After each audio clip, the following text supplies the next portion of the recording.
மார்கழி மாதத்தில் வரும் வளர்பிறை 11ஆம் நாள் இந்துக்களால் வைகுண்ட ஏகாதசி என கொண்டாடப்படுகிறது. வைணவர்கள் தாம் வழிபடும் திருமாலின் இருப்பிடமாக கருதும் வைகுண்டத்தின் கதவுகள் இன்று திறக்கப்படுவதாக நம்புகின்றனர். இந்நாளில் முன்னிரவில் உறங்காது இருந்து திருமாலின் புகழ் பாடி கோவில் செல்வர். விடிகாலையில் பெருமாள் கோவில்களில் பொதுவாக வடக்கு திசை மூடப்பட்டிருந்து இன்று மட்டுமே திறக்கும் சொர்க்கவாசல் என்று அழைக்கப்படும் வாயில் வழியே சென்று இறைவனை வழிபடுவர். ஸ்ரீரங்கத்தில் ஏகாதசியின் முந்தைய 10 நாட்கள் பகல் 10 என்றும் பிந்தைய 10 நாட்கள் ரா 10 என்றும் சிறப்பாக விழாவாக நடத்தப்படுகிறது. வைகுண்ட ஏகாதசியின் முந்தைய நாள் பகல் 10வின் 10வது நாள் எம்பெருமான் மோகினி அலங்காரத்தில் காட்சி தருவார். மனிதன் வாழ்வில் மண் பொன் பெண் ஆசைகளை அடக்க முடியாது. இதில் பெண் ஆசையை வெல்வது கடினம்.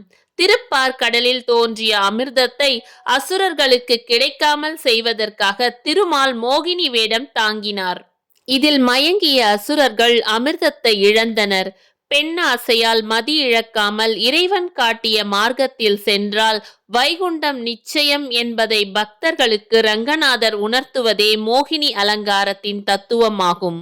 ஸ்ரீ நம்பெருமாள் ஏகாதசியன்று வைகுண்டநாதராக ரத்னாங்கி சேவையில் பக்தர்களை ஆசிர்வதிக்க மூலஸ்தானத்தில் இருந்து அதிகாலை 4:15 அளவில் தனுர் லக்னத்தில் புறப்பாடு தொடங்கி மக்கள் புடைசூழ பரமபத வாசலை திறந்து 5:15க்கு திருக்கொட்டகைக்குள் பிரவேசமானார். சொர்க்கவாசல் திறக்கும் பொழுது பக்தர்கள் கூட்டம் கூட்டமாக உள்ளே செல்வார்கள். அப்பொழுது வாசலுக்கு மேலே சிற்ப வடிவமாக 2 தங்க பல்லிகள் பதிக்கப்பட்டிருக்கும். இதை பக்தர்கள் பயபக்தியுடன் வணங்குவார்கள். அதாவது பல்லி புவி ஈர்ப்பு சக்தியால் ஈர்க்கப்படாமல் தானே சுவர்களில் ஊர்ந்து செல்லும் இயல்புடையதாகும்.